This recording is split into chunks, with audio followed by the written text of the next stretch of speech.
आवाज नहीं आ रहा था, वो पीछे नॉइस आ रहा था। हाँ ठीक है। तो इन शॉर्ट, डॉक्टर साहब एक बहुत बड़ी हस्ती है और वो आज हमारे बीच में आए हैं, तो मैं उनका तहे दिल से स्वागत करता हूँ। और हमारे पवार सर हैं जिन्होंने इस प्रोग्राम का आयोजन किया, उनका भी मैं आभार व्यक्त करता हूँ। बाकी सब मेरे जो मित्र हैं, जो हमारे सहकारी हैं और मेरे विद्यार्थी जो यहाँ पर आज आए हैं, उनको मैं एक विनती करूंगा कि डॉक्टर साहब का पूरा आपको लेक्चर सुनना है। और आपको ये मैं उम्मीद करता हूँ कि आप सब लोग इसको अच्छे ढंग से सुने और उसमें से जो भी बोध आपको लेना है वो अच्छे ढंग से आप ले लोगे। तो इसी बात पर एक और बार मैं डॉक्टर सुनील जादव साहब को अभी निमंत्रित करता हूँ कि वो अपना व्याख्यान अभी शुरू कर सकते हैं। धन्यवाद। जी जी, बहुत बहुत धन्यवाद आपका। हाँ जी। SASMIRA's institute of man made textile द्वारा आयोजित आज़ादी के अमृत महोत्सव के अवसर पर वक्ताओं को आपके इंस्टीट्यूट द्वारा आमंत्रित करके उनके व्याख्यानों को छात्रों के सामने प्रस्तुत किया जा रहा है। ये एक विशेष उपलब्धि मानी जा सकती है। मैं महाविद्यालय के प्राचार्य, सभी अध्यापक, छात्र सभी का यहाँ पर स्वागत करता हूँ, अभिनंदन करता हूँ, धन्यवाद देता हूँ। और जिस लिए मुझे आमंत्रित किया गया है उस ओर मैं बढ़ता हूँ। आज़ादी का अमृत महोत्सव अर्थात कि लगभग 75 साल के बाद जो है हम आज़ादी का अमृत महोत्सव मनाते हैं। यहाँ पर बीच बीच में अब बहुत सारे छात्र आ रहे हैं।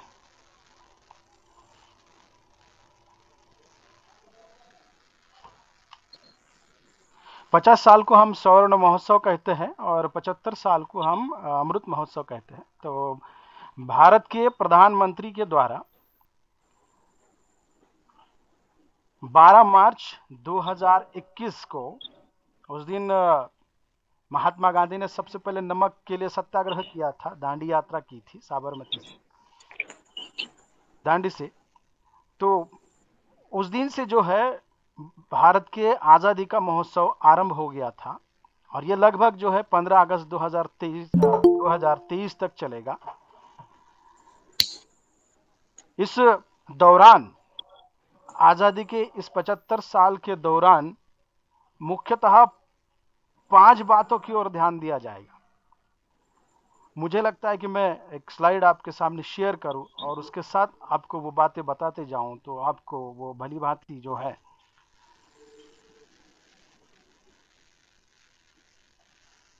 आज़ादी का अमृत महोत्सव एवं साहित्य में राष्ट्रीय चेतना, ये मेरा विषय है।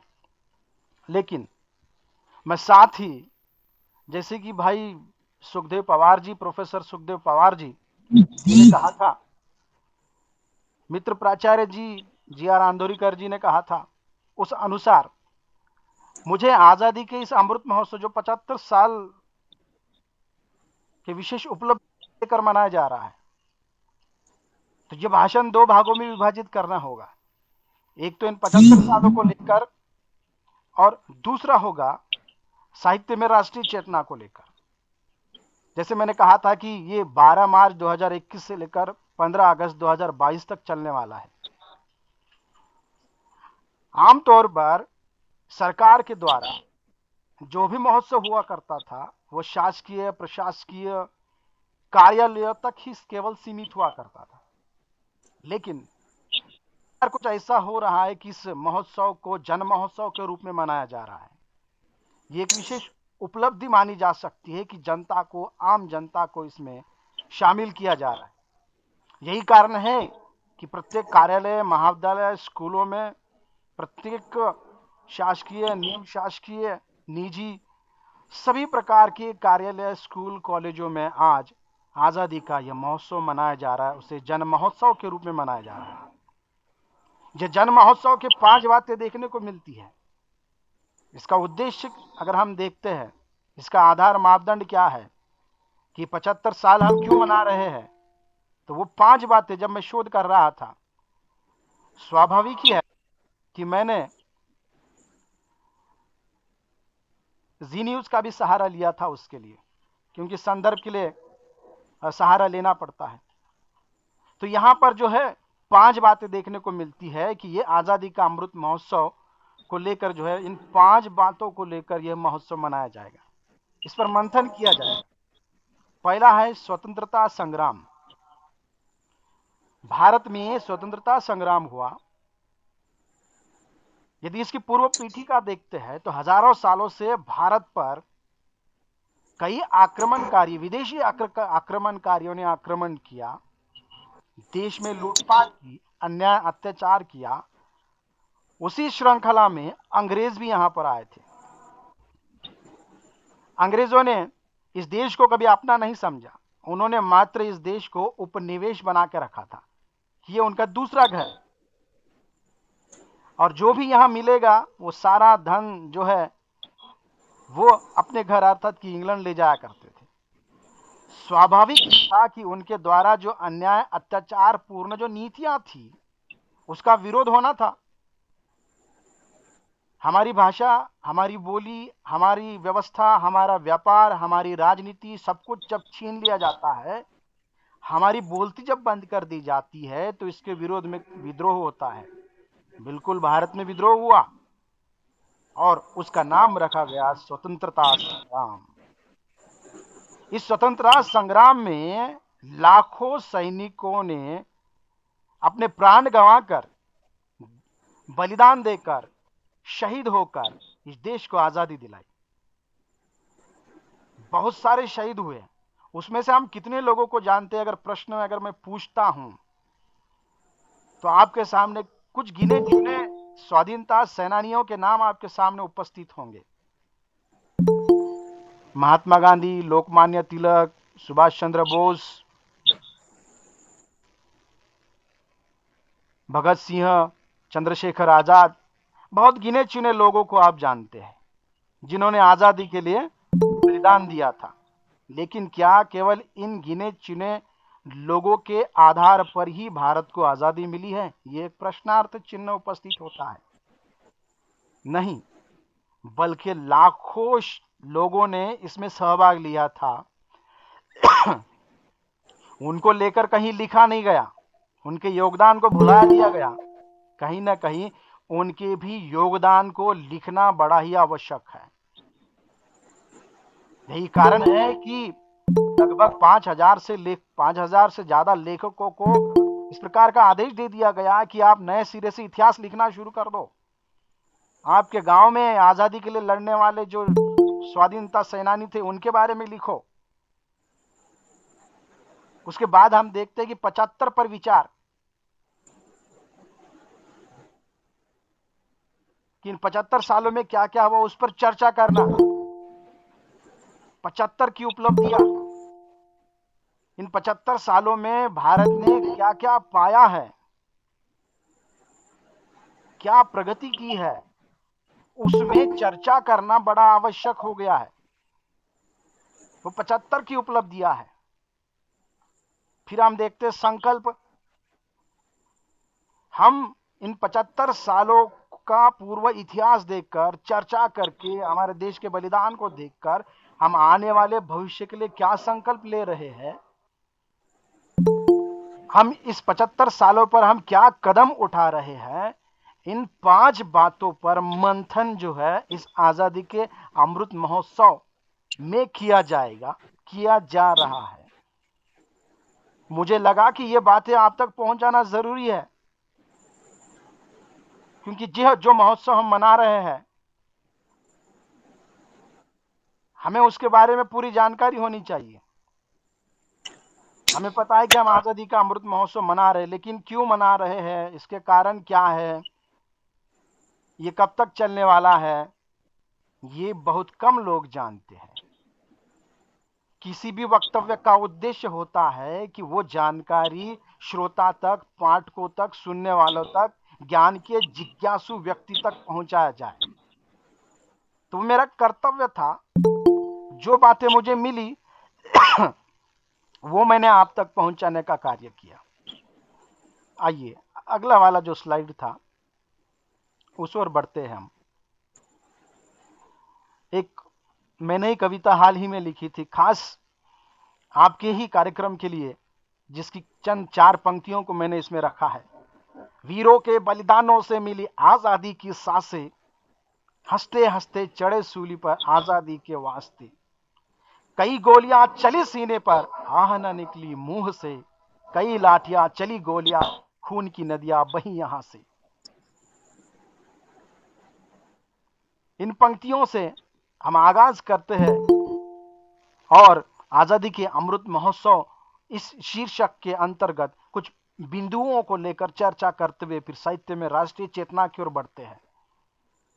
जब हम आजादी का अमृत महोत्सव इस पर मंथन करते हैं तो आपको जब आप खंगालते हैं, मंथन करते हैं, निचोड़ करते हैं, उसका शोध करते हैं, तो आप देखेंगे कि 5 बिंदु आपके सामने निकल कर 8 बिंदु, इससे ज्यादा भी बिंदु निकल कर आ सकते हैं, जिसमें सबसे बड़ी बात राजनीतिक परिवर्तन हुआ था।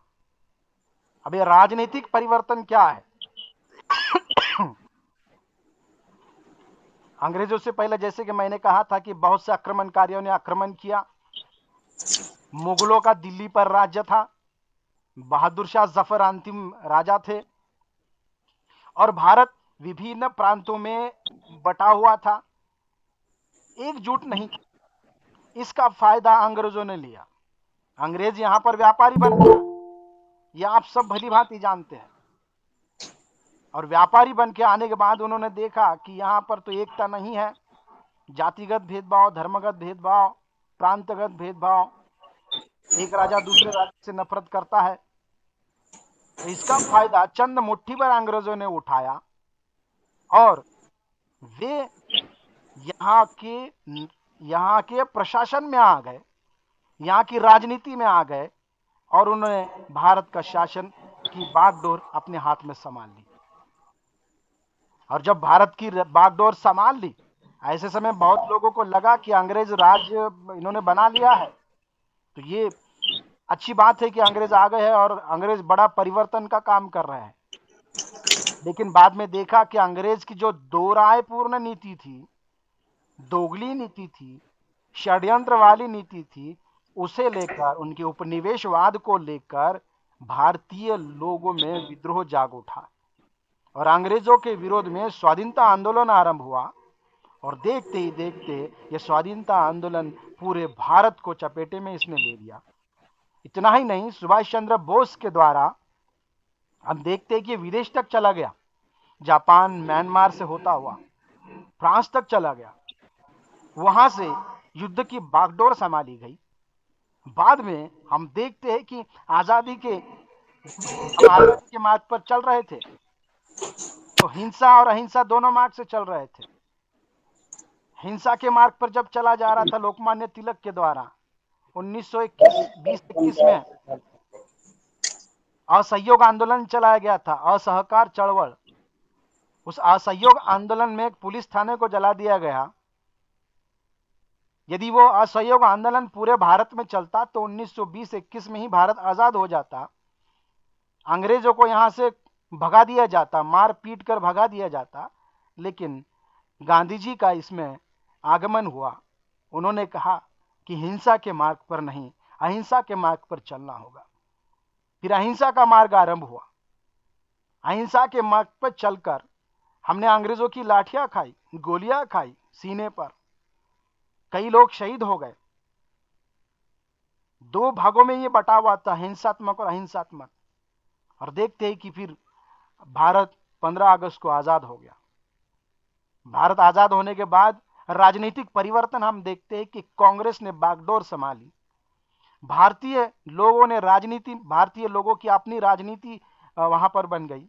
भारत का अपना संविधान बन गया, भारत का प्रधानमंत्री बन गया, भारत का राष्ट्रपति बन गया। पूरी तरह से भारत ने अपने लोगों की राजनीति को देखा, प्रशासन को देखा,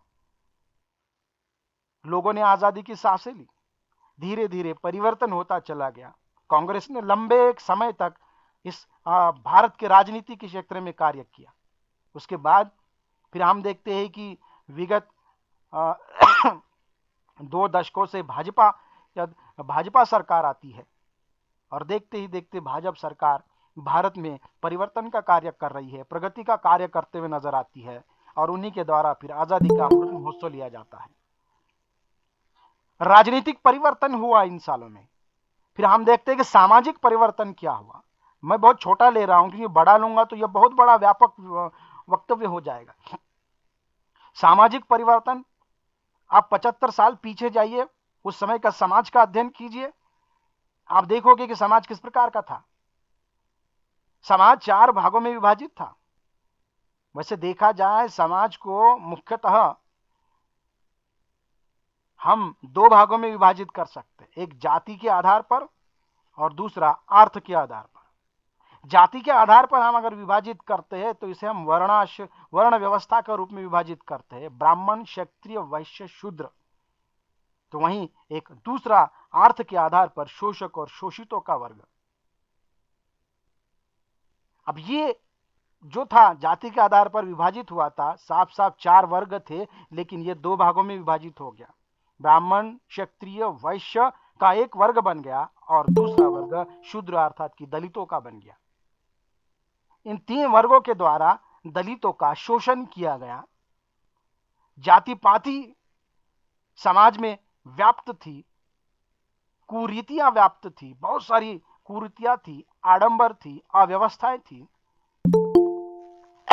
हम थोड़ा पीछे जाते हैं मध्य युग में तो कबीर की पंक्तियां आप देखोगे कि जाति व्यवस्था कितनी भयानक थी।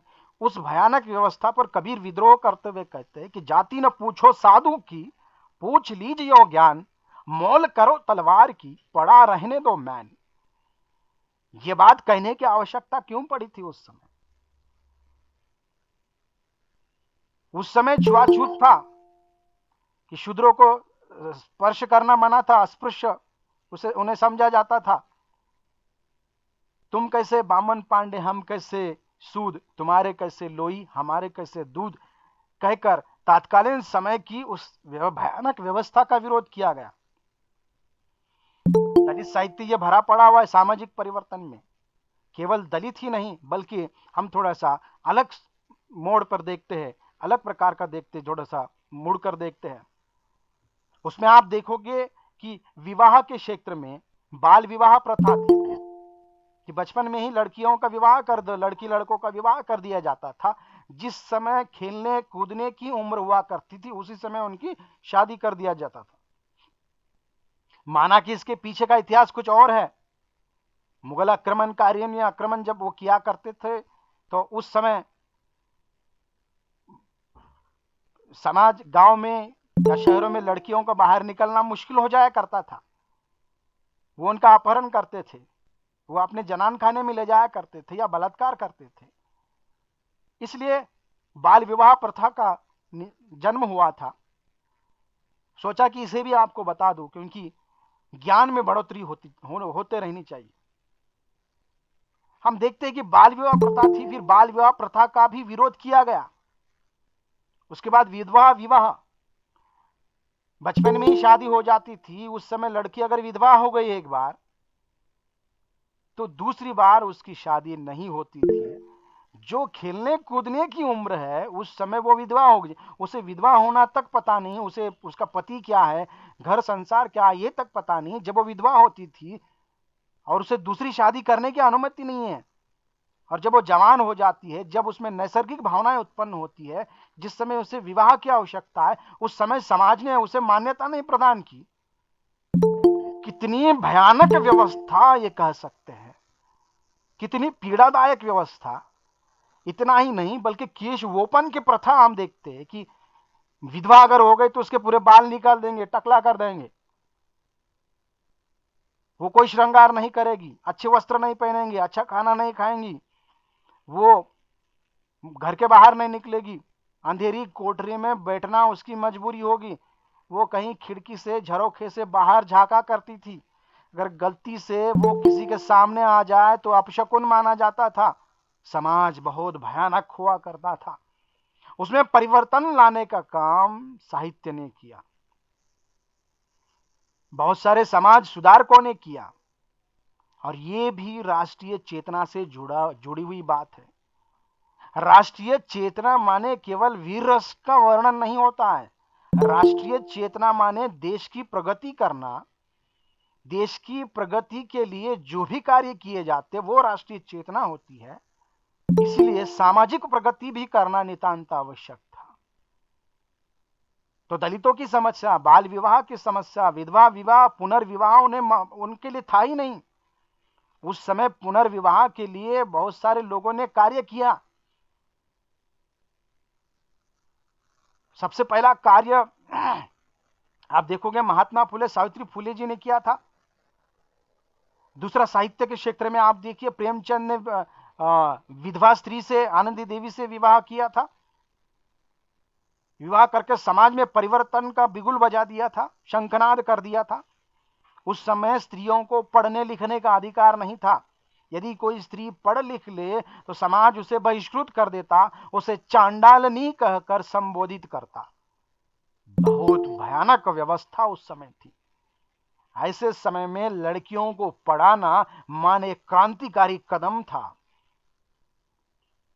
समाज के विरोध में जाकर पढ़ाई करना, विद्रोह करना, यह भी एक क्रांति थी, जिसे पुनर्जागरण कहा जाता है। वो पुनर्जागरण उस समय हुआ। इस सामाजिक परिवर्तन को लेकर मैं लंबे समय तक बात कर सकता हूं, लेकिन मुझे आगे बढ़ना है। तकनीकी परिवर्तन, हम देखते हैं कि तकनीकी क्षेत्र में हमने बहुत कुछ परिवर्तन किया। हमारे यहां से हम चांद पर गए, हमने पहला कदम चांद पर रखा। आरंभिक दौर में हम दूसरे देशों का सहारा लिया करते थे सैटेलाइट भेजने के लिए। आज हम खुद भारतीय जो है, भारत से ही हम अपने सैटेलाइटों को भेजने की क्षमता रखते हैं। केवल अपने ही नहीं बल्कि विदेश के सैटेलाइटों को हमने भेजा है। हमें गर्व करना होगा, या हमें गर्व की बात हम देख सकते हैं कि अंतरिक्ष के क्षेत्र में जो क्रांतिकारी कदम हमने उठाए हैं, कि अमेरिका, इंग्लैंड, फ्रांस, रशिया जैसे देशों ने, जापान जैसे देशों ने भारत के अंतरिक्ष कार्यक्रम के जरिए सैटेलाइट को अंतरिक्ष में भेजा। लगभग 21 से ज्यादा सैटेलाइट भेजकर भारत ने विश्व कीर्तिमान बनाया। ये कोई मामूली बात नहीं थी। हमने कंप्यूटर के क्षेत्र में क्रांति की। हम नॉर्मल कंप्यूटर से लेकर आज HD4 के कंप्यूटर तक आज हम आए हैं। टेराबाइट जो एमबी में काम हुआ करता था, एक एमबी के लिए एक घर के जितना बड़ा मेमोरी कार्ड हुआ करता था, आज 1 टेराबाइट से लेकर 8 टेराबाइट तक, या 20 या 50 टेराबाइट जिसे हम कहते हैं, वो मात्र एक अंगुली के एक छोटे से, जो नाखून के बराबर एक छोटे से कार्ड में इतनी सारी मेमोरी बैठने वाली क्षमता का हमने निर्माण कर लिया है। हम इतने आगे चले गए हैं। हमने मोबाइल के क्षेत्र में क्रांति कर ली। टेलीफोन से हमने शुरुआत किया था। आपने पुरानी फिल्मों में देखा होगा, मेरे पिया गए रंगून, ये वाला गीत आपने सुना होगा। उसमें टेलीफोन का प्रयोग किया जाता था, वो गोल घुमाए जाने वाला टेलीफोन। बाद में धीरे धीरे कॉर्डलेस वाला आया, फिर मोबाइल आया, और मोबाइल में फिर एंड्रॉयड आया, टच स्क्रीन आया, और फिर हम देखते हैं कि धीरे धीरे इसमें इंटरनेट क्रांति आई। और इंटरनेट क्रांति में तो एक बहुत बड़ा परिवर्तन इसमें हो गया, जिसमें 2G के बाद 3G आया, 3G के बाद 4G आया, और 4G के बाद अब इस साल के अंत तक 5G आ जाएगा। जो स्पीड हमें मिल रही थी वो स्पीड अब कई गुना 1 GB की रफ्तार से हम 5G में हम वो कदम रखेंगे, और हमारे बहुत सारे काम जो है हम आसानी से कर पाएंगे। हम विजुअली रूप में आमने सामने बैठकर बात कर सकते हैं। जिस 3D का प्रयोग करके तत्कालीन समय में वर्तमान प्रधानमंत्री ने एक ही जगह से वो बात करते थे और अलग अलग शहरों में वो दिखाई देते थे, जिस 3D टेक्नोलॉजी का उन्होंने इस्तेमाल किया था वो आम जनता के लिए आ जाएगी, हम उसका प्रयोग कर सकते हैं। तकनीकी क्षेत्र में हमने बहुत सारा परिवर्तन किया, जितना बोला जाए उतना यहाँ पर कम होगा, लेकिन मैं मोटे तौर पर यहाँ बताता हुआ जा रहा हूँ। फिर खेल कूद में हम परिवर्तन देखते हैं, हम बहुत सारे खेल आज खेलते हैं। तत्कालीन समय में हमारा राष्ट्रीय खेल हॉकी हुआ करता था, बाद में हमने क्रिकेट को अपना लिया, फिर बहुत सारे खेलों को अपनाया। हॉकी में हम यदि इन 75 सालों का है, पिछले जब सालों का हम देखते अध्ययन करते हैं, 74 साल जो भी बनते हैं, उन सालों में लगभग 3 गोल्ड मेडल हमने प्राप्त किए हॉकी में।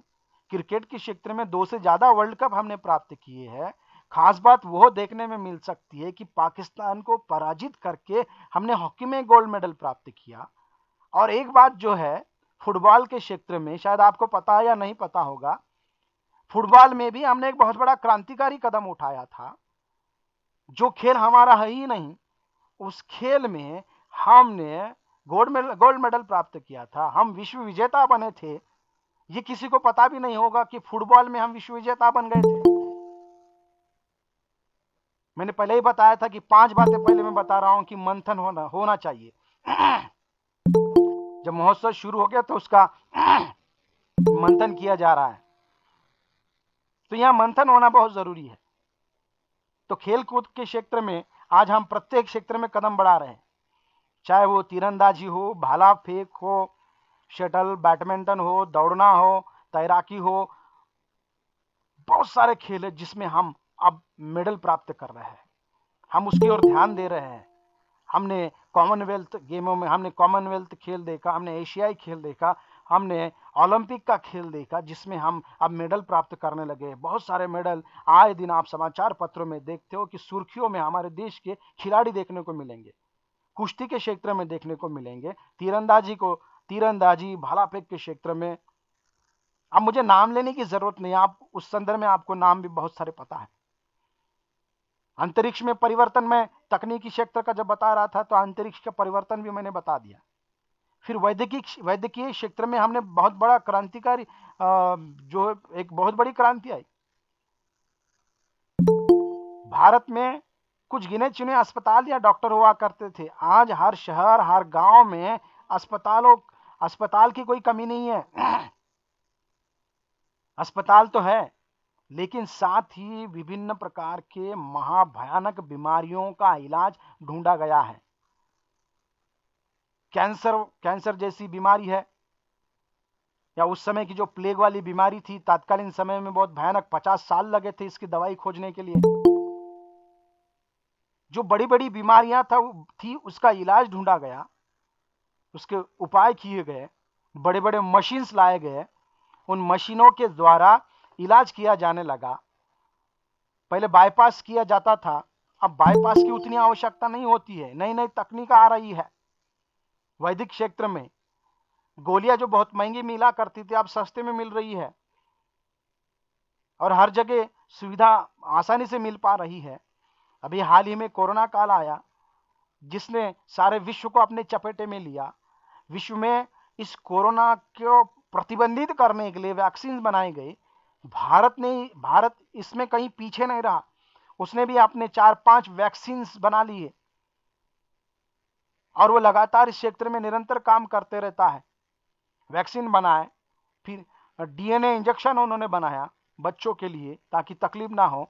उसके बाद गोलियां बनाई गई, वैक्सीन लेने की जरूरत नहीं, 5 दिन के गोलियों का कोर्स करेंगे तो वो कोरोना से उसका इलाज ठीक हो जाएगा। कि हम प्रत्येक क्षेत्र में आगे बढ़ते जा रहे हैं, प्रगति करते जा रहे हैं। फिर साहित्यिक परिवर्तन हम देखते हैं, साहित्यिक परिवर्तन में हजारों सालों का एक इतिहास हम देखते हैं साहित्य में।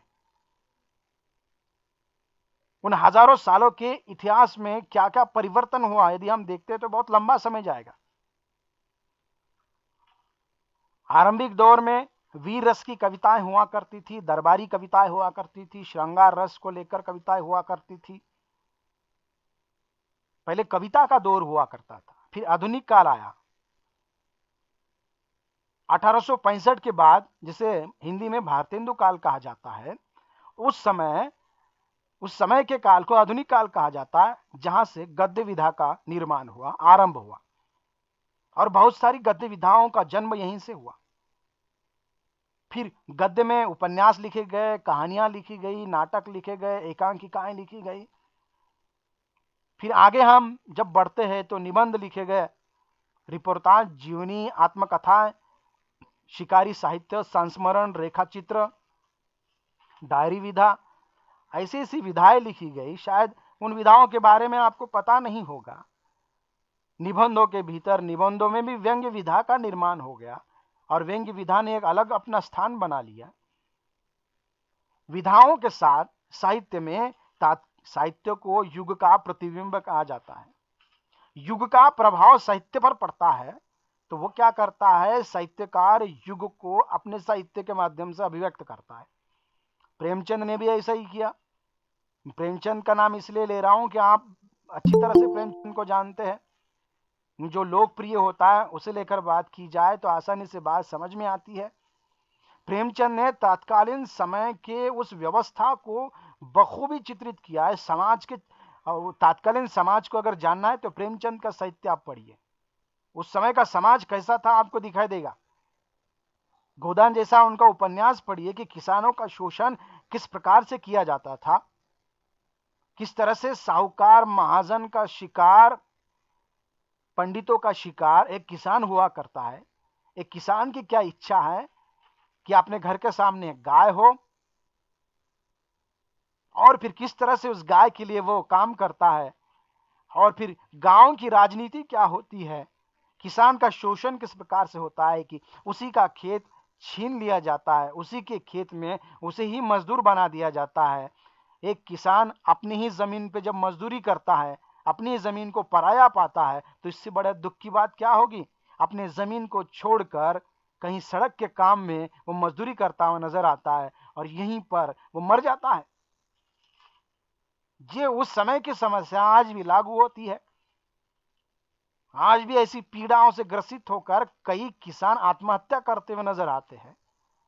विदर्भ हो या मराठवाड़ा हो, यहाँ के क्षेत्र के किसानों को देखिए, आए दिन समाचार पत्र में आप देखते हो कि इस किसान ने आत्महत्या कर ली, उस किसान ने फांसी ले ली, उस किसान ने जहर पी लिया। आखिर ऐसा क्यों। तो तत्कालीन समय की उस युग को अभिव्यक्त उन्होंने किया। मैंने जब कहा था कि सामाजिक परिवर्तन साहित्य के माध्यम से भी हुआ है, राष्ट्रीय परिवर्तन हुआ, आर्थिक परिवर्तन साहित्य के माध्यम से हुआ।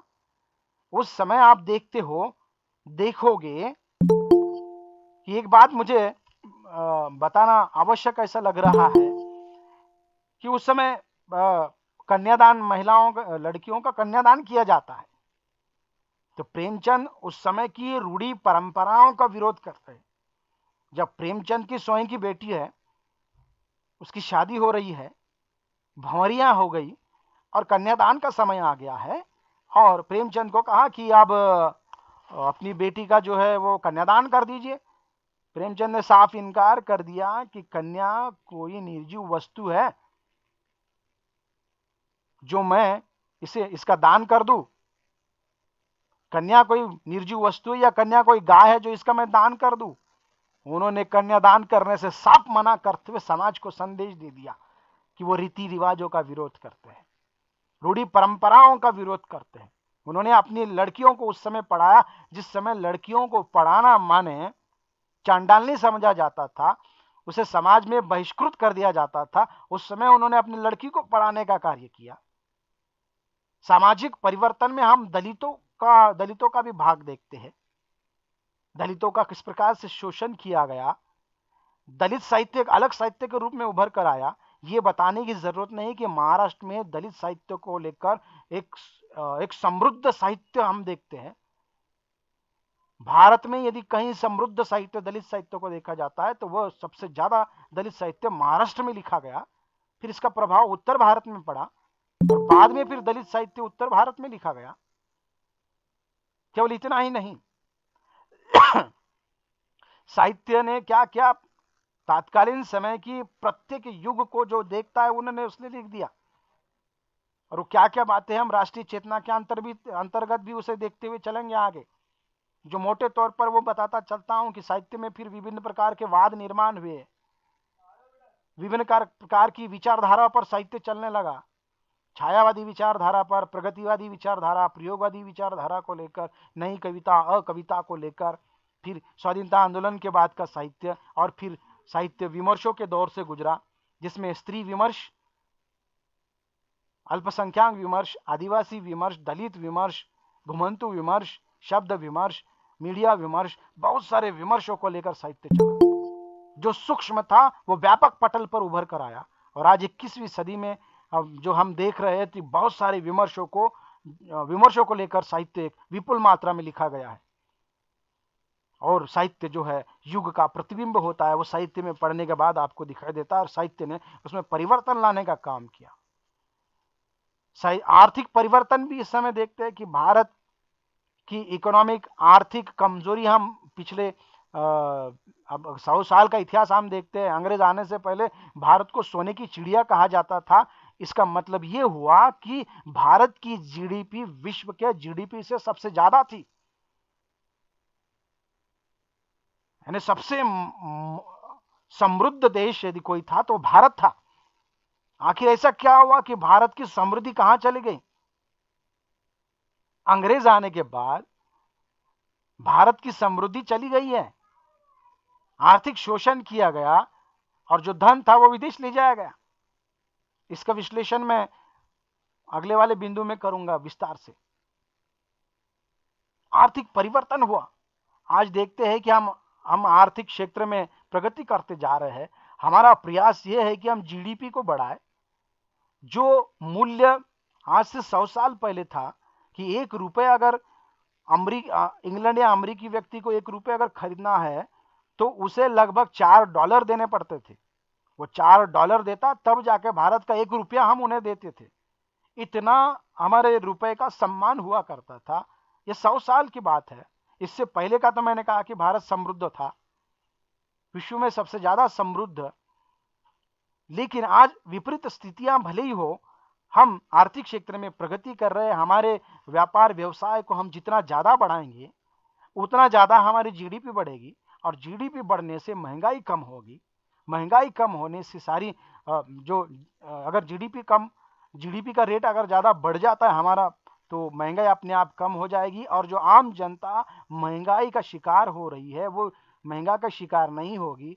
और जिस महंगाई के कारण बहुत सारे घर जो है वो कंगाली के कगार पर आ जाते हैं, वह उस पर प्रतिबंध आ जाएगा, और वो कहीं ना कहीं हम उसके क्षेत्र में भी प्रगति करते जाएंगे।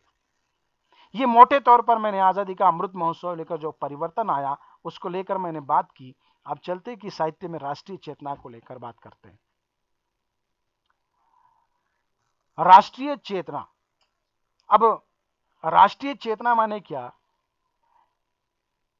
देश की प्रगति की बात जब मन में आती है, अब ये देश को प्रगत रूप में देखना, प्रत्येक क्षेत्र में सामाजिक, राजनीतिक, आर्थिक, धार्मिक, साहित्यिक, सांस्कृतिक, प्रत्येक क्षेत्र में जो कुछ गलत है, जो कालबाह्य है, जो आउट ऑफ डेट है, उसे निकाल कर हम अपने आप को अपडेट जब करते हैं, ये भावना जब हमारे मन में उत्पन्न होती है तो वो राष्ट्रीय चेतना होती है। जिस तरह से आजकल हम कोई प्रोडक्ट खरीदते हैं, पहले हम प्रोडक्ट खरीदने के लिए, कोई वस्तु खरीदने के लिए हम दुकान पर जाया करते थे, मेडिकल पर जाते थे तो सीधा वो खरीद कर घर पे लाते थे। इससे अंदर में जागृति हुई कि डेट देखकर खरीदना चाहिए। तो फिर हमने देखा उसमें डेट कि इसकी अंतिम डेट क्या है, ये प्रोडक्ट डेट होने की तारीख क्या है। फिर हम सबसे पहले वो डेट देखते हैं। हेलो, कुछ लोग ज्वाइन होना चाहते हैं, प्लीज ऐड देम। ओके, तो हम बात कर रहे थे कि राष्ट्रीय चेतना को लेकर, साहित्य में राष्ट्रीय चेतना को लेकर। राष्ट्रीय चेतना क्या होती है ये बात मैं बता रहा था कि प्रत्येक क्षेत्र की जानकारी हमको होना चाहिए। हम जब प्रोडक्ट खरीदते हैं तो आजकल हम उसकी तारीख देखते हैं कि हाँ इसका ये तारीख, इसकी खत्म होने की तारीख है, आउट ऑफ डेट जिसे कहते हैं। तो वो आउट ऑफ डेट देखकर ही हम वस्तु खरीदते हैं। हाँ नहीं, ये इसकी तारीख खत्म हो गई, हम इसे नहीं खरीदेंगे। मतलब जिसकी तारीख खत्म हो जाती है आप स्वीकार नहीं करते हैं क्योंकि वो हानिकारक है।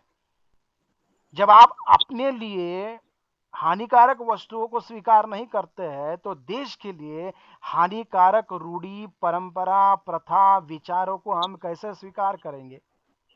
वो जब कालबाह्य हो जाता है तो उसे निकालना जरूरी हो जाता है। प्रकृति भी यही करती है कि जो कालबाह्य है उसे निकाल देती है। जब पेड़ के पत्ते पीले हो जाते हैं तो झड़ जाते हैं। झड़ना जरूरी है क्योंकि नए पत्तों के लिए जगह मिलती है और फिर नए पत्ते आते हैं और प्रकृति फिर से नई, हरी भरी और सुंदर दिखाई देती है।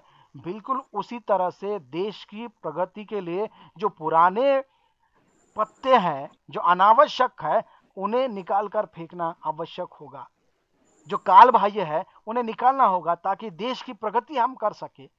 आप कहेंगे कि ये 5G, अभी 5G हम स्वीकार कर रहे हैं कि नहीं, हम 1G के युग में, 2G के युग में ही चलेंगे, हमें 5G नहीं चाहिए, हमें 2G वाला ही इंटरनेट चाहिए, हमें वो पुराना black and white he mobile चाहिए। ऐसा कोई कहता है क्या? नहीं कहेगा। 5G का ही समर्थन करेगा क्योंकि जो नया है, जिससे देश की प्रगति हो सकती है, उसे हम स्वीकार करते और वही राष्ट्रीय चेतना है। फिर राष्ट्रीय चेतना के बहुत सारे भाग हो सकते हैं जिसमें वीर रस है, उत्साह रस है, सामाजिकता है, आर्थिक है, बहुत सारी बातें उसमें आती है। तो राष्ट्रीय चेतना के अंतर्गत पहला हम देखते हैं कि वीर वाली बात, वीर रस के गुणों को लेकर, अतीत गौरव को लेकर। यहाँ पर हम देखते हैं कि अतीत गौरव, भारत के वैभव का चित्रण को लेकर, आर्थिक शोषण यहाँ पर हुआ, देशभक्ति, देश प्रेम, समाज सुधार को लेकर जो है यहाँ पर हम वो बात देखने को हमें मिलती है। साथ ही हम देखते हैं कि उपनिवेशवाद का विरोध किस प्रकार से किया गया। अतीत गौरव को लेकर जब हम बात करते हैं तब हम, हमारा जो साहित्य है, साहित्य में बहुत विपुल मात्रा में विस्तार से लिखा गया है। अतीत गौरव क्या है? जब किसी का कॉन्फिडेंस कम हो जाता है, विश्वास कम हो जाता है, तो उसमें विश्वास को जगाने के लिए, कॉन्फिडेंस को जगाने के लिए साहित्यकारों ने अतीत के का गौरवगान किया। हमने कहा कि आप जिस धरती पर आपने जन्म लिया है वो कोई सामान्य लोगों की धरती नहीं है, वो शूर वीर लोगों की धरती है जिन्होंने अपनी वीरता का परिचय देकर, बलिदान देकर देश की रक्षा की है। वो जब भावनाएं जगाएंगे तब उनमें शूरता की भावना, वीरता की भावना जागेगी। पृथ्वीराज चौहान, छत्रपति शिवाजी महाराज, छत्रसाल, झांसी की रानी, महाराणा प्रताप, सुभाष चंद्र बोस, डॉक्टर अंबेडकर जी, वीर सावरकर जी, बहुत सारे लोग हैं, मैंने यहाँ प्रतिनिधि रूप में लिया है। हम अतीत गौरव में हमारे पुराने जो वीर हैं उन्हें हम याद करते हैं। हम कहते हैं कि उनके रक्त का संचार हमारी भारत भूमि में हो रहा है, हमारे भीतर हो रहा है। हम कोई कायर नहीं है, हमारे भीतर भी वीरों के रक्त का संचार होता है। ऐसा कहने के बाद, उनकी वीरता का गौरवगान करने के बाद हमारे यहाँ के लोगों में क्यों नहीं आत्मविश्वास जागेगा? तात्कालीन समय में जब आजादी का आंदोलन चल रहा था, ऐसे समय में वीर रस की आवश्यकता थी, अतीत गौरव की आवश्यकता थी। उस समय अंग्रेज जिस प्रकार से शोषण कर रहे थे, उस समय आत्मबल जब कम हो रहा था, तो साहित्यकारों ने उन स्वाधीनता सेनानियों में, समाज में आत्मबल, आत्मविश्वास, कॉन्फिडेंस भरने का काम किया था। आप पृथ्वीराज चौहान को देखिएगा, चंद बरदाई ने पृथ्वीराज रासो नामक ग्रंथ लिखा था आज से 1000 साल पहले। उसमें उन्होंने पृथ्वीराज के बारे में लिखा कि अंतिम सम्राट जो पृथ्वीराज चौहान थे भारत के, किस प्रकार से षड्यंत्र रचकर पृथ्वीराज चौहान को बंदी बनाया गया। पृथ्वीराज चौहान ने 16 बार मोहम्मद गौरी को पराजित किया। जब भी पराजित करते तो गौरी पृथ्वीराज चौहान के चरणों में पड़ जाते और कहते कि मुझे माफ कर दो। और हमारी परंपरा है कि जो शरण में आता है उसे हम क्षमा करते हैं, ये वीर परंपरा हमारी, हम क्षमा कर देते हैं, हम दुश्मनों को भी क्षमा करते हैं। तो उस परंपरा, उस संस्कृति की रक्षा करते हुए पृथ्वीराज चौहान ने उन्हें क्षमा किया था। लेकिन आगे चलकर देखते कि षड्यंत्र किस प्रकार से हुआ। हमारे देश को खतरा विदेशी लोगों से नहीं है, देश के लोगों से ज्यादा खतरा है। अगर देश के लोग ईमानदार रहे तो देश को कभी हानि नहीं पहुंचेगी। देश हमेशा महासत्ता था, हमेशा महासत्ता रह सकता था, लेकिन देश के लोग ये गद्दार निकलते हैं। जयचंद राठौर का नाम आपने सुना होगा। संयोगिता, पृथ्वीराज चौहान संयोगिता से प्रेम किया करते थे। संयोगिता से विवाह उन्होंने किया, आगे चलकर प्रेम विवाह हुआ। जयचंद राठौड़ को यह बात पसंद नहीं आई और आगे चलकर पृथ्वीराज चौहान को जयचंद राठौड़ की जो गद्दी, दिल्ली की गद्दी थी, वो पृथ्वीराज चौहान को मिल गई। और यह इस बात का गुस्सा जयचंद राठौड़ में था, उन्होंने मोहम्मद घोरी से हाथ मिला लिया। कहा जाता है कि दुश्मन का दुश्मन दोस्त होता है। उस नीति को इस्तेमाल करते हुए हाथ मिला ली और पृथ्वीराज के रहस्य को मोहम्मद घोरी को बता दिया और पृथ्वीराज को बंदी बना लिया गया। बंदी बनाकर वो अफगानिस्तान गौरी में लेकर गए और गौरी में ले जाकर वहां उनकी आंखों को जला दिया गया गरम सलैयों से। इसके आगे का इतिहास हमें पता नहीं है, वो इतिहास भी हमें पता होना चाहिए। इतना पता है कि पृथ्वीराज चौहान को पराजित करके षड्यंत्र के तहत बंदी बना लिया गया, लेकिन उसके बाद क्या हुआ? उसके बाद भी उनकी स्वाभिमानिता देखिएगा, उनकी वीरता देखिएगा।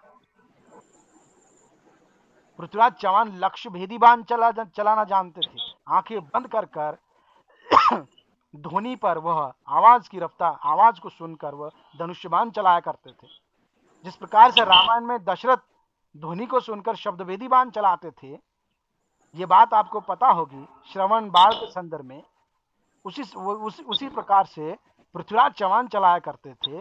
चंद बरदाई उनके जो बचपन के मित्र थे, वो गौरी को उन्होंने बताया कि पृथ्वीराज चौहान लक्ष्य भेदी बाण चलाना जानते हैं। उनमें जिज्ञासा जागृत की और गौरी को लगा कि हाँ, मुझे भी ये देखना है, ये विद्या कैसी है। भारत एक महान परंपरा का देश है, महान विद्याओं का देश है, वो विद्या देखना चाहते थे। तो पृथ्वीराज चौहान को कहा गया कि वो तीर चलाकर दिखाए शब्दवेदी बाण, और ये मौका मिला। मोहम्मद गौरी एक ऊंचे स्थान पर बैठे हुए थे और पृथ्वीराज चौहान को कहा गया कि आप तीर चलाइए शब्दभेदी बाण। और फिर बड़ी ही चतुराई से चंद बरदाई ने काव्य पंक्ति में उन्हें कहा, जब वो शब्दभेदी बाण चला रहे थे, 4 बांस 24 गज अंगुल अष्ट प्रमाण, ता ऊपर सुल्तान है मत चूको चौहान। कहकर उन्होंने संकेत दिया। केवल संकेत देते ही उन्होंने तीर चलाया और सीधा तीर जाकर मोहम्मद गौरी को आर पार कर गया और मोहम्मद गौरी वहीं पर ढेर हो गया। ये आत्मगौरव की भावना कि जिस समय उन्हें पता है कि जब मोहम्मद गौरी को मारेंगे या तीर चलाएंगे तो उनकी भी हत्या की जाएगी, लेकिन वो डरे नहीं है। अंतिम समय में भी उन्होंने तीर चलाकर अंत में अपने दुश्मन को खत्म कर दिया और अंत में वो दूसरों के तीर से, दूसरों के हथियार से मरना नहीं चाहते थे। इसलिए दोनों मित्रों ने एक दूसरे को खंजर से घोंप कर जो है अपने आप को अपना बलिदान देते हुए नजर आते हैं कि वो दुश्मनों के हाथों से भी नहीं मरना चाहते।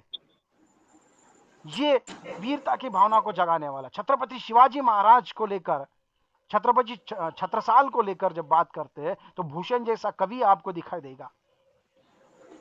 जब युद्ध में सेना युद्ध करने के लिए जाती थी तो भूषण की कविताएं सुना करती थी। सुनकर उनमें युद्ध में मारने की भावना जागृत हुआ करती थी। वो प्रशंसा पर कविता की पंक्तियां आपने भी सुनी होगी। इंद्र जिमी जम्ब पर बाड़ो स्वम्ब पर, रावण सदम्ब पर रघुकुल राज है। पवन बारी बाह पर संबुरती नाह पर, जो सहस्त्र बाहु पर राम द्विज राज है। दावा द्रुम दंड पर चितामृग झुंड पर, भूषण वितुंड पर जैसे मृगराज। तेजतम अंश पर कर्ण जिमी कंस पर, त्यों मलच्छ वंश पर शेर शिवराज है। कहकर तात्कालीन सेना में तो कॉन्फिडेंस जगाया, उस समाज में भी आत्मविश्वास जगाने का काम भूषण ने किया था। भूषण जैसे साहित्यकार ने किया। भूषण के संदर्भ में कहा जाता है कि जब वो छत्रसाल को मिलने के लिए गए थे तो छत्रसाल राजा होकर दौड़ते हुए आए और जब भूषण पालकी में आ रहे थे तो उनकी पालकी को एक राजा कंधा दे रहा है। किसी कवि, किसी साहित्यकार को एक राजा कंधा दे रहा है ये कोई मामूली बात नहीं थी। ये वीरता की भावना जगाने वाला, कि शूर वीरों की हमारे वीरों की जो है वर्णन यहाँ पर करके अतीत के गौरव की भावना हमारे यहाँ के लोगों में, यहाँ के युवकों में जगाने का काम कवियों साहित्यकार ने किया। झांसी की रानी का वर्णन कर रहे थे, भारत की महिलाओं में वीर रस का संचार कर दिया। किस प्रकार से झांसी की रानी अपने बच्चों को पीठ पर बांधकर युद्ध में लड़ाई लड़ रही है, खून से लथपथ है। और इसे लेकर सुभद्रा कुमारी चौहान की वो पंक्तियां तो बड़ी लोकप्रिय है, वो तो बच्चा बच्चा जानता है, वो तो आप भी जानते हैं। उसे लेकर सुभद्रा कुमारी चौहान ने कहा था, सिंहासन हिल उठे राजवंशों के भ्रुकुटी तानी थी, बूढ़े भारत में भी आई फिर से नई जवानी थी, गुमी हुई आजादी की कीमत सबने पहचानी थी, दूर फिरंगी को करने की सबने मन में ठानी थी, चमक उठी सन 57 में वह तलवार पुरानी थी, बुंदेले हर बोलो के मुंह हमने सुनी कहानी थी, खूब लड़ी मर्दानी वह तो झांसी वाली रानी थी, वह तो झांसी वाली रानी थी। इतना ही नहीं, तत्कालीन समय में जब जालियनवाला कांड, आपको जालियनवाला बाग याद होगा, उस समय सिख संप्रदाय अंग्रेजों के विरोध में शांतिपूर्ण ढंग से सभा का आयोजन वहां पर किया गया था। निहत्थे बालक, स्त्रियां, जवान, बूढ़े हजारों की तादाद में वो बाग में थे। उस बाग से बाहर निकलने के लिए बस एक छोटी सी संकरी सी जगह थी। और उस समय अंग्रेजों ने उन पर आक्रमण किया, गोलियां, निहत्तों पर गोलियां चलाई, मासूमों पर गोलियां चलाई, और हजारों की संख्या में वहां पर बूढ़े, बच्चे, जवान, स्त्रियां शहीद हो गए। कई लोगों ने तो उनकी गोलियों से मरने से अपेक्षा है कि उन्होंने कुएं में कूदकर जो है उन्होंने आत्महत्या कर लिया, शहीद हो गए कह सकते हैं उनको। ऐसे समय में पंजाब के सिखों में, वहां के युवकों में आत्मविश्वास की कमी आ गई थी। उस आत्मविश्वास को जगाने के लिए, संपूर्ण भारत के युवकों में आत्मविश्वास को जगाने के लिए सूर्यकांत त्रिपाठी निराला नामक कवि ने जागो फिर एक बार नामक कविता लिखी और उसके माध्यम से उन्हें जगाने का काम किया। उन्होंने बताया कि तुम कोई मामूली व्यक्ति नहीं हो, तुम्हें वीर व्यक्तियों के रक्त का संचार हो रहा है, तुम्हारी एक परंपरा है, तुम वीरों के वंशज हो। उन्होंने कहा कि यहाँ पर बहुत दिनों के बाद जो अंग्रेज आए हैं, अंग्रेज रूपी सियार आया है, शेरों की मांद में आया है सियार, कहकर उन्होंने युवकों को जगाने का काम किया। उन्होंने कहा, जागो फिर एक बार समर में अमर कर प्रण, गान गाए महासिंधु से सिंधु नद तिरवासी, सैंधव तुरंगों पर चतुरंग चमूसन, कहा 1.25 लाख पर एक को चढ़ाऊंगा, निज नाम तब गोविंद सिंह कहलाऊंगा, कहकर उस समय राष्ट्रीयता की भावना को जगाने का काम किया। इसने सुना यह वीर जनमोहन अति दुर्जय संग्राम राग, फाग का खेला रण 12 महीने, शेरों की मान में आया है आज शार, जागो फिर एक बार, कहते हुए उन्होंने उस समय जगाने का काम किया है। तात्कालीन युवकों में वीर रस का संचार किया, राष्ट्रीय चेतना की भावनाओं को जगाने का काम, देश प्रेम की भावनाओं को जगाने का काम किया। हम देखते हैं कि भारत के वैभव का चित्रण भी राष्ट्रीय चेतना के अंतर्गत आता है। हम तो भारत के वैभव का चित्रण करते हैं, भारत को सोने की चिड़िया कहा जाता है। हमने हिंदी फिल्मों में सुना, सोना उगले उगले हीरे मोती मेरे देश की धरती। हमने सुना है बहुत सारे गीतों में, बहुत सारे साहित्य में देश के समृद्धि का वर्णन, देश के वैभव ऐश्वर्य का वर्णन किया गया है। उसी में बात तब होती है जब कोई विदेशी व्यक्ति आकर भारत के सौंदर्य का वर्णन, उसके वैभव का वर्णन करता है। तत्कालीन समय में जब चंद्रगुप्त का समय था, साहित्य में साहित्यकार जयशंकर प्रसाद, जो आजादी के समय का ही समय है, जिस समय उन्होंने चंद्रगुप्त नामक नाटक लिखा था, उसमें उन्होंने बताया कि सिकंदर आया, सिकंदर के बाद सिलूकस उनका सेनापति, सिकंदर के मरने के बाद, अर्थात कि अलेक्जेंडर के मरने के बाद सिलूकस सिलूकस आया था, उसने आक्रमण किया, लेकिन चंद्रगुप्त ने उसे पराजित कर दिया और फिर सिलूकस की बेटी से उसने विवाह कर लिया ताकि अगली बार यहां पर युद्ध की जरूरत ना पड़े। वह कौरनेलिया जब भारत में आती है, सिलूकस की बेटी विदेश से आती है, यूरोप से आती है और भारत के सौंदर्य को देखती है, तो भारत के सौंदर्य की मुक्त कंठा से वो प्रशंसा करती है, स्तुति करते हुए नजर आती है। वो कहती है, अरुण यह मधुमेह देश हमारा, जहां पहुंच अनजान क्षितिज को मिलता एक सहारा। सरस तामरस गर्भ विभा पर, नाच रही तरु शिखा मनोहर, छिटका जीवन हरियाली पर, मंगल कुमकुम सारा। भारत के सौंदर्य का वर्णन उसके मुख से हो रहा है। यह राष्ट्रीय चेतना के अंतर्गत भारतीय वैभव का भी चित्रण किया गया।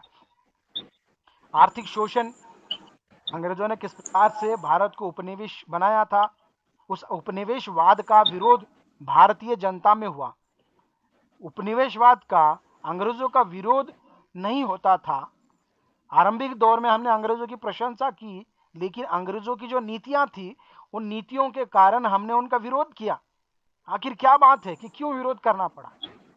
अंग्रेजों ने सबसे पहले क्या किया? सबसे पहले किया उन्होंने यहाँ के जो राजाओं को, सामंतों को पराजित करके यहाँ शासन सत्ता हासिल की। दूसरा, उन्होंने यहाँ की भाषा को छीन लिया, यहाँ की शिक्षा व्यवस्था को छीन लिया, यहाँ की लिपि को छीन लिया, हमारा व्यापार को छीन लिया।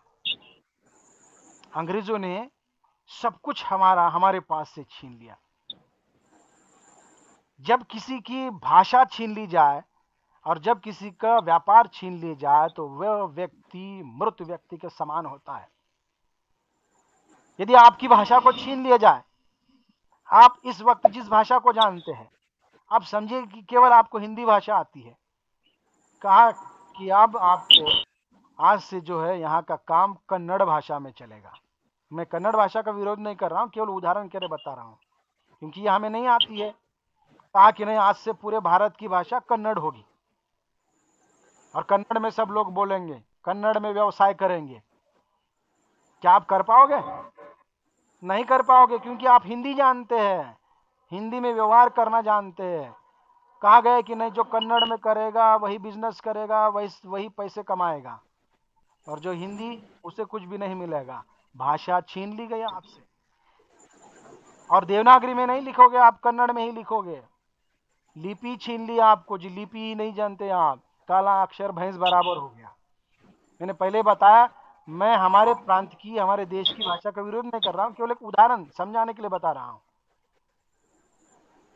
लिपि छीन ली, भाषा छीन ली, शिक्षा व्यवस्था छीन ली हमारी। हमारी शिक्षा व्यवस्था थी, जिस शिक्षा व्यवस्था में जो भी पढ़ाई करता वो स्वयं पूर्ण बन जाता।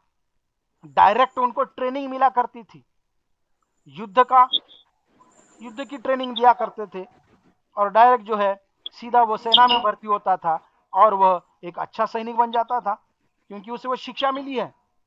अगर कोई बिजनेस है तो बिजनेस की शिक्षा दी जाती थी, व्यवसाय की शिक्षा दी जाती थी। हम आत्मनिर्भर बनाने वाली शिक्षा दिया करते थे। सुबह जल्दी उठकर पेड़ के नीचे स्वच्छ निर्मल हवा में बच्चों को हम पढ़ाते थे, उन्हें याद करवाया करते थे।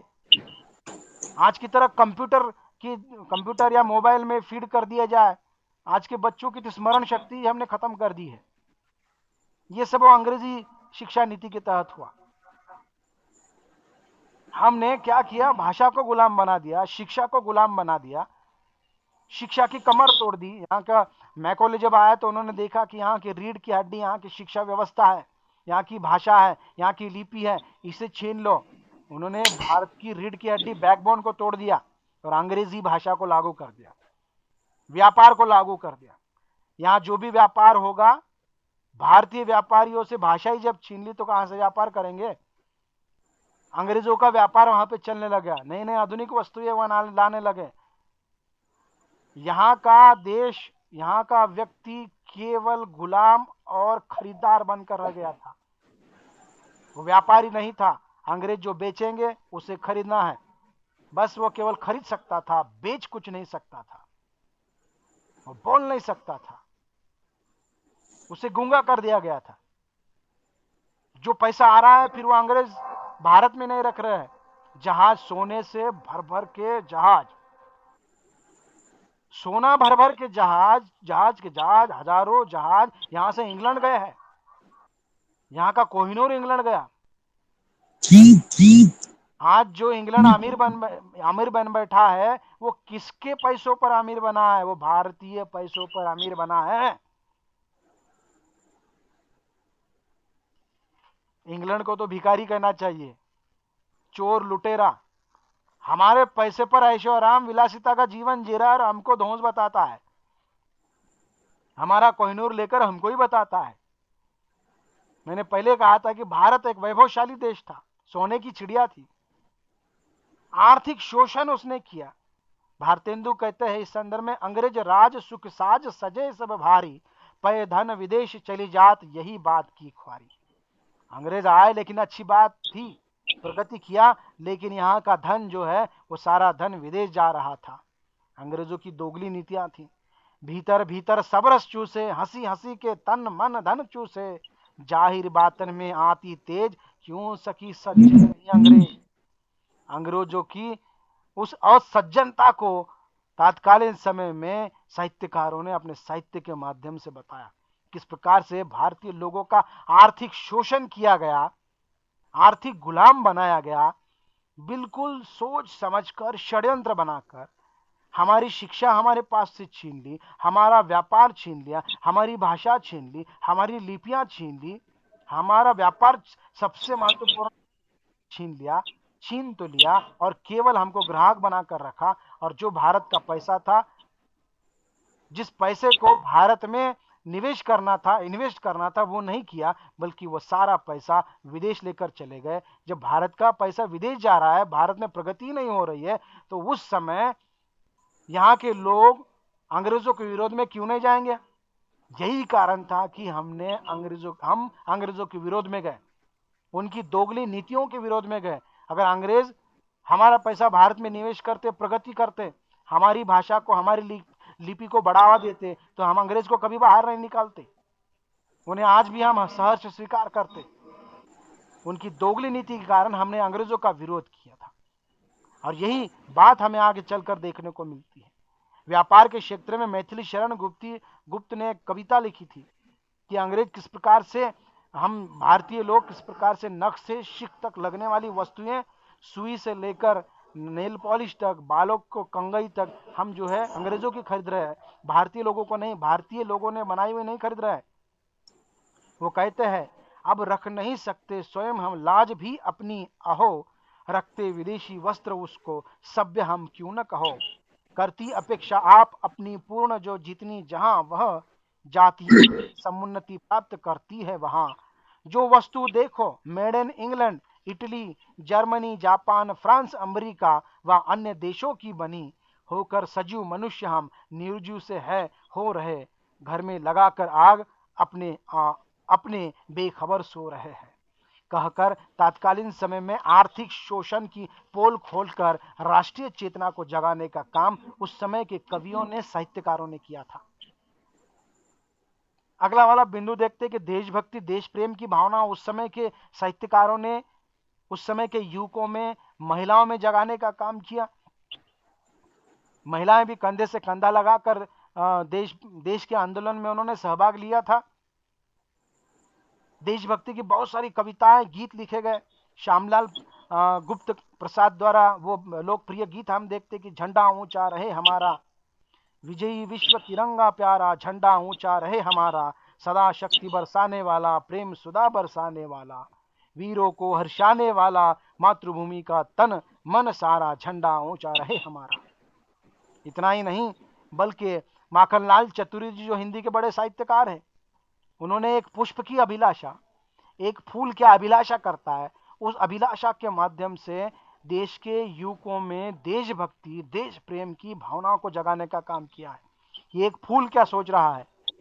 एक फूल ये सोच रहा है कि मैं किसी सुंदरी के गले की या माथे की माला नहीं बनना चाहता, जो पिरोने वाली उसका सौंदर्य नहीं बनना चाहता। मैं देव ईश्वर के मस्तक पर या उनके चरणों में चढ़ाए जाने वाला फूल नहीं बनना चाहता। उसकी इच्छा है कि मुझे वहां पर अर्पण करना, जहां सैनिक बलिदान देने के लिए जाते हैं उस मार्ग पर मुझे चढ़ा देना, ये मेरे लिए बहुत बड़ी बात होगी। पुष्प की अभिलाषा नामक माखनलाल चतुर्वेदी की कविता इस पर मुझे याद आती है। चाह नहीं मैं सुरबाला के गहनों में गूंथा जाऊं, चाह नहीं प्रेमी माला में बिंद प्यारी को ललचाऊं, चाह नहीं सम्राटों के शव पर हे हरि डाला जाऊं, चाह नहीं देवों के सर पर चढ़ू भाग्य पर इठलाऊं, मुझे तोड़ लेना वनमाली उस पथ पर देना तुम फेंक, भूमि पर शीश चढ़ाने जिस पथ पर जावे वीराने।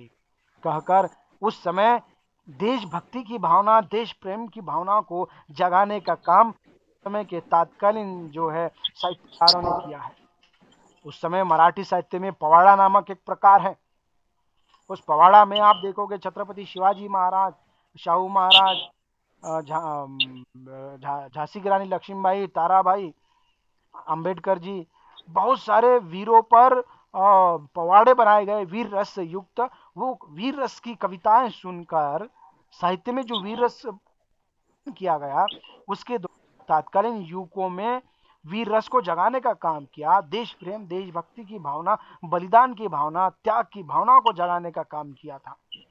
तो वो योगदान हम देखते हैं, और फिर हम देखते हैं कि किस प्रकार से सामाजिक सुधार का काम भी साहित्य के माध्यम से हुआ है। सामाजिक सुधार के क्षेत्र में हम देखते हैं, इससे पहले मैंने सामाजिक परिवर्तन में बात बताई थी। बाल विवाह प्रथा हो, केश रोपण की प्रथा हो, विधवा विवाह की प्रथा हो, या और बहुत सारी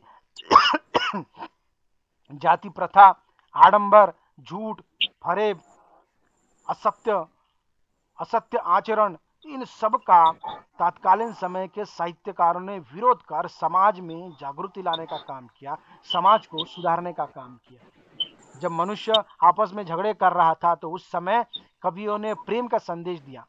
उन्होंने कहा कि सारे विश्व के धार्मिक ग्रंथों का एक ही सार है, वो है प्रेम। कबीर कहते हैं कि पोथी पढ़ पढ़ जग मुआ, पंडित भया न कोई, ढाई अक्षर प्रेम के पढ़े सो पंडित होई। कहकर उन्होंने ग्रंथों का सार प्रेम को बताया। केवल ढाई अक्षर के इस शब्द को पढ़ लीजिए तो सब कुछ मिल जाएगा। आपस में दुश्मनी, बैर, ये इसे उन्होंने महत्व नहीं दिया। हम हमारी संस्कृति, हमारी पहचान क्या है, हमारा धर्म क्या कहता है? हमारा धर्म कहता है कि प्रेम के मार्ग पर चलो। सभी धर्म के ग्रंथों का एक ही निचोड़ निकलता है कि हमें प्रेम के मार्ग पर चलना चाहिए। मनुष्य ने प्रत्येक मनुष्य को मनुष्य की नजर से देखना चाहिए। जो आप दूसरे से खुद के लिए व्यवहार चाहते हो वो दूसरे के साथ करना चाहिए। प्रेम का संदेश तात्कालीन समय के साहित्यकारों ने दिया है। महात्मा गांधी ने भी ऐसा ही संदेश दिया था कि दुश्मन को दोस्त बना लो, तो फिर दोस्त ही नहीं बचे। दुश्मनों की क्या जरूरत है? जब दुश्मन ही दोस्त बन जाएंगे तो दुश्मन ही नहीं रहेंगे। तो प्रेम का संदेश तात्कालीन समय में कबीर जैसे साहित्यकार है या विभिन्न साहित्यकारों ने उन्होंने दिया है। तुलसीदास ने पारिवारिक सामाजिक आदर्श की स्थापना की। रामचरितमानस की आप जब अध्ययन करते हैं, बाद में आगे चलकर रामचरितमानस या रामायण को लेकर लिखा गया, उसमें पारिवारिक सामाजिक आदर्श को बताया गया। आज भी वो प्रासंगिक है कि प्रत्येक मनुष्य ने समाज में कैसे रहना चाहिए। बड़ों का सम्मान करना चाहिए, छोटे से प्रेम करना चाहिए, ऊंच नीच की भावना नहीं होना चाहिए, आपस में झगड़े नहीं करना चाहिए, अमीरी गरीबी का भेदभाव नहीं करना चाहिए। भाई भाई ने किस प्रकार से आपस में भाई भाई का संबंध हो, मित्र मित्र का कैसा संबंध हो, पति पत्नी का संबंध कैसा होना चाहिए, एक आदर्श की स्थापना साहित्य के माध्यम से की गई। समाज को आदर्श देने का काम किया गया। यही कारण है कि रामायण जैसा ग्रंथ आज भी जनमानस में लोकप्रिय है। आज से जब 25 साल पहले रामायण टीवी पर चला करता था तो सड़कों पर मानो कर्फ्यू लग जाया करती थी। इसके पीछे का कारण क्या था? अभी हाल में कोरोना काल में भी जब रामायण बताया जा रहा था तो बड़ी तादाद में रामायण लोग देख रहे थे। सभी धर्मों के लोग देख रहे थे, हिंदू, मुस्लिम, सिख, ईसाई। यहाँ पर किसी प्रकार का कोई भेदभाव नहीं था, क्योंकि यहाँ पर सामाजिक पारिवारिक आदर्श को बताया गया था। एक महाकाव्य है जिसमें आदर्श की स्थापना की गई, मूल्यों की स्थापना की गई कि एक भाई ने दूसरे भाई के साथ कैसा व्यवहार करना चाहिए, माता पिता का कैसा व्यवहार होना चाहिए, पति पत्नी का कैसा व्यवहार होना चाहिए, मित्र मित्र का कैसा व्यवहार होना चाहिए। इसके आदर्श उदाहरण इसमें दिए गए। भरत जैसा भाई जिसको सत्ता आसानी से मिल सकती थी, लेकिन राम के वनगमन की बात सुनकर उन्होंने सत्ता को कभी लिया नहीं है, बल्कि उनकी चरण पादिका को लेकर उस सिंहासन पर रखा, उन्हीं का नाम लेकर सिंहासन उस 14 साल तक जो है राज्य को चलाया। ये भाई की भावना, कि भाई के प्रति समर्पण की भावना, हनुमान की भावना, लक्ष्मण का समर्पण, उसका त्याग देखिएगा। अपनी पत्नी को अयोध्या में छोड़ा है और अपने भाई के लिए, अपनी भौजाई के लिए वो जंगल में 14 साल तक अपनी पत्नी के बगैर रहता है। कितना बड़ा त्याग है, कितना बड़ा आदर्श हमें देखने को मिलता है। मर्यादा की स्थापना देखिएगा। राम, प्रभु श्री राम हर रोज सुबह जल्दी उठकर माता पिता के चरण स्पर्श करते, गुरु के चरण स्पर्श करते। ये आदर्श क्या हम स्वीकार नहीं करते कि प्रत्येक व्यक्ति का ईश्वर, वास्तविक ईश्वर उसके माता पिता है, उन्होंने जन्म दिया है, वही तो भगवान है उसके। तो सबसे पहले चरण उनके पढ़ने चाहिए, फिर गुरु के, क्योंकि गुरु ने मार्गदर्शन किया, उसे पढ़ाया है। इस पर तुलसीदास की पंक्ति देखिएगा, प्रात उठी के रघुनाथा, मात पिता गुरु चरण ना वही माथा, कह कर तात्कालीन समय में आदर्श की स्थापना उस समय की। कई कुरीति परंपराओं का विरोध उस समय किया गया, जिसमें सती प्रथा था, स्त्रियों को जो शिक्षा का अधिकार नहीं था, उसका भी उस समय विरोध किया गया था।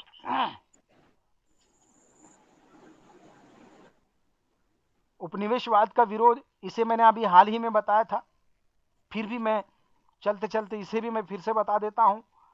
तत्कालीन समय में खड़ी बोली का आंदोलन चला। भारत की उस समय उत्तर भारत में अधिकांश जगह पर चलने वाली जो भाषा थी वो खड़ी बोली हिंदी थी, प्रांतीय भाषा थी हमारी। प्रत्येक प्रांत की जो भाषा थी, यदि वो उस भाषा को भी लेकर हम चलते हैं, उसका भी आंदोलन चला था। उस समय खड़ी बोली का भी आंदोलन चला था। खड़ी बोली का आंदोलन चलने के पीछे कारण क्या था? कि अंग्रेजों ने हमारी भाषा को गुलाम बना दिया और अंग्रेजी हम पर लाद दी थी, और अंग्रेजों ने शिक्षा पद्धति सबके लिए खोल दी। नौकर बनाने वाली शिक्षा पद्धति थी। अंग्रेज पढ़ा लिखा कर नौकर बनाना चाहते हैं, और आज प्रत्येक व्यक्ति को पूछा जाए कि आप पढ़ाई किस लिए करना चाहते हैं, तो वो कहेंगे कि मैं नौकरी करना चाहता हूँ। नौकरी करना चाहता हूँ मतलब क्या है? कि वो नौकर बनना चाहता हूँ, ऐसा बड़े गर्व से वो कहता है। तो ये नौकर बनाने वाली शिक्षा पद्धति आरंभ हुई, और लोगों ने वो शिक्षा हासिल की, हमारी भाषा को छीन लिया, जिस भाषा के माध्यम से हम आत्मनिर्भर हुआ करते थे। कहीं ना कहीं इसकी वापस आवश्यकता थी, इसलिए खड़ी बोली का आंदोलन उस समय चला था। उपनिवेशवाद का विरोध हो रहा था, अंग्रेजों का विरोध किया जा रहा था। उस समय देवनागरी लिपि का आंदोलन चल रहा था। अंग्रेजों ने रोमन लिपि को आवश्यक कर दिया था। चारों तरफ जो अंग्रेजी पढ़ा लिखा है उसे बहुत बड़ा व्यक्ति माना जा रहा था। आज भी जो व्यक्ति अंग्रेजी में बात करता है तो उसे बड़ा व्यक्ति मानते हैं हम, उसे बड़ा सम्मान के नजर से देखते हैं। और हिंदी, मराठी या प्रांतीय भाषा में अगर कोई बात करता है तो उसे सम्मान की नजर से कोई देखता नहीं है। अंग्रेजी में कुछ 2-3 डायलॉग क्या मार दिए उसने, कुछ संवाद क्या बोल दिए, बस वो बड़ा व्यक्ति हो गया, और उसे सम्मान से उसे कुर्सी पर बिठाएंगे। और प्रांतीय भाषा में बोलने वाला कितना भी बड़ा विद्वान व्यक्ति हो, उसका सम्मान नहीं करेंगे। तत्कालीन समय में इसीलिए देवनागरी लिपि का आंदोलन चल पड़ा था। हिंदी के साथ 5-5 भाषाओं की जो लिपि थी, जिसमें महाराष्ट्रियन अर्थात की मराठी की भी लिपि देवनागरी लिपि है, उस समय यह आंदोलन चला कि अपनी लिपि होना चाहिए, देवनागरी लिपि। और साथ में फिर हम देखते हैं कि जिस प्रकार से व्यापार नीति चल रही थी, अंग्रेज अपने अपने वस्त्रों को, अपने सुई से लेकर कंगई तक, नख से लेकर शिख तक के वस्तुएं अंग्रेज लाकर बेच रहे थे, और हम अपने ही वस्तुओं को नहीं खरीद पा रहे थे, अंग्रेजी वस्तु खरीद रहे थे, और सारा पैसा विदेश जा रहा था। ऐसे समय में बहुत जरूरत थी आंदोलन की, विदेशी वस्तुओं के बहिष्कार की। इस क्षेत्र में फिर लोकमान्य तिलक से लेकर महात्मा गांधी तक देखते हैं हम कि हमने विदेशी वस्तुओं का बहिष्कार किया। हमने खादी को शुरू कर दिया, खादी आंदोलन शुरू हो गया, चरखा आंदोलन शुरू हुआ। चरखा आंदोलन को लेकर आप देखिएगा, महात्मा गांधी ने जब चरखा आंदोलन शुरू किया, तब हमने अंग्रेजों के जो कपड़े थे वो सार्वजनिक रूप में हमने जला दिए। अंग्रेजों को बताया कि हम आज से आपके वस्त्र नहीं खरीदेंगे, क्योंकि जो हम खरीद रहे वो पैसे तो विदेश जा रही है, आर्थिक शोषण हो रहा है। भारत तो जैसे वैसे ही है, गुलाम है। शोषित है। जब यहाँ भारत का पैसा भारत में रह ही नहीं रहा है, विदेश जा रहा है, तो फिर क्या मतलब है। इसीलिए उस समय भारतीय वस्तु का स्वीकार किया गया, स्वदेशी का स्वीकार किया गया। और फिर हम देखते हैं कि चरखा आंदोलन में स्वदेशी कपड़ों, स्वदेशी वस्तु, स्वदेशी कपड़ों का आंदोलन चला कि हम अपने हाथों से बनाए हुए वस्तु ही इस्तेमाल करेंगे, हम अपनी भाषा का इस्तेमाल करेंगे, हम अपनी लिपि का इस्तेमाल करेंगे, हम अपने कपड़े खुद हाथों से बनाएंगे। वो चरखा आंदोलन आप सभी अच्छी तरह से जानते हैं। उसके बाद हमने देखा कि नमक आंदोलन, अंग्रेजों ने प्रत्येक वस्तु उन्हीं के लिए, वो उन्हीं के वस्तु बेचना चाहते थे और भारतीय वस्तु पर प्रतिबंध लगा दिया गया था। जो नमक आसानी से भारत में मिला करता था, हमारे पास समंदर है, नमक की कोई कमी नहीं है, लेकिन तात्कालीन समय में अंग्रेज ऊंचे दाम पर नमक बेच रहे थे। उस समय नमक मानो सोने के जैसा उसे भाव आ गया था। जिस प्रकार से सोने की स्मगलिंग की जाती है, उसी प्रकार से चोरी छिपे नमक की स्मगलिंग किया जा रहा था, नमक को लाया जा रहा था। नमक अपने ही देश में अपने ही नमक को चोरी छिपे लाना पड़ रहा था। जिसके पास ज्यादा नमक, वो अमीर व्यक्ति बन रहा था। इसलिए नमक आंदोलन की आवश्यकता थी। गांधी ऐसे ही उठकर नमक आंदोलन उन्होंने शुरू नहीं किया, इसके पीछे एक बहुत बड़ी पृष्ठभूमि थी। जो आजादी का अमृत महोत्सव 12 मार्च के दिन शुरू हुआ था, उसी 12 मार्च के दिन गांधी जी ने दांडी यात्रा की थी। दांडी से साबरमती से दांडी के लिए नमक यात्रा जो की थी उन्होंने, कि समंदर में जाएंगे, समंदर के पास वहां जाकर नमक बनाएंगे और खुद का नमक बनाकर खुद उसका इस्तेमाल करेंगे। और जब वो खुद नमक का सत्याग्रह कर रहे थे या नमक बना रहे थे, अंग्रेजों ने उस समय लाठियां भांजी है, उन पर लाठियां खाई है सभी लोगों ने, गांधी जी ने भी लाठियां खाई है। फिर भी उस नमक आंदोलन से, उस सत्याग्रह से उन्होंने पीछे नहीं हटे। और उस नमक आंदोलन से ही उस तारीख को लेकर आजादी का अमृत महोत्सव हम देखते हैं कि वो अमृत महोत्सव जो 15 अगस्त तक चलने वाला है, 15 अगस्त 2023 तक। और फिर साहित्य में हम देखते हैं कि मानवीय मूल्यों की स्थापना हो रही है। मानवीय मूल्य क्या है? मनुष्य के लिए जो अच्छी बात है वो मानवीय मूल्य है। जो कुछ अच्छा है वो मानवीय मूल्य। प्रेम मानवीय मूल्य है, नैतिकता मानवीय मूल्य है, सत्य के मार्ग पर चलना मानवीय मूल्य है, दया करना मानवीय मूल्य है, शरणागत पर दया करना, वीरता मानवीय मूल्य है, एक दूसरे की रक्षा करना मानवीय मूल्य है, जो कमजोर है उसकी रक्षा करना, जो शत्रु है उसे पराजित करना, उन मानवीय मूल्यों की स्थापना साहित्य के माध्यम से की गई। ये विस्तार से और व्यापक विषय है। मुझे लगता है कि यहां मुझे रुकना चाहिए। ये एक बहुत बड़ा व्यापक विषय है। जितनी आवश्यकता थी मैंने उसे यहाँ पर बताया है।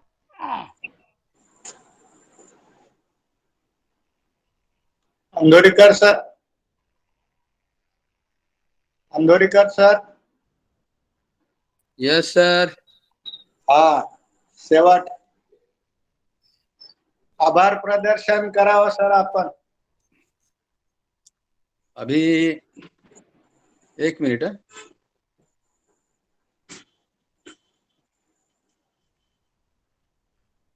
आपले जे डॉक्टर सुनील जाधव, इन्होंने जो हमारे लिए पहले समय निकाला, और मैं सही में कहता हूं सर, हम टेक्निकल लोग हैं, साइंस पढ़ते पढ़ते सब हम भूल गए हैं।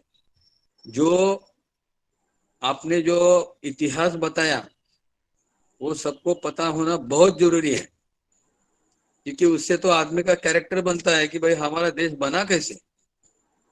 ये सबसे इम्पोर्टेंट है, हमारा फिजिक्स केमिस्ट्री मैथ्स से भी इम्पोर्टेंट है। और मैं ये आशा करता हूं कि हमारे जो स्टूडेंट्स हैं कि उनको ये आपका जो आपने जो अभी व्याख्यान दिया उससे बहुत लाभ मिला होगा।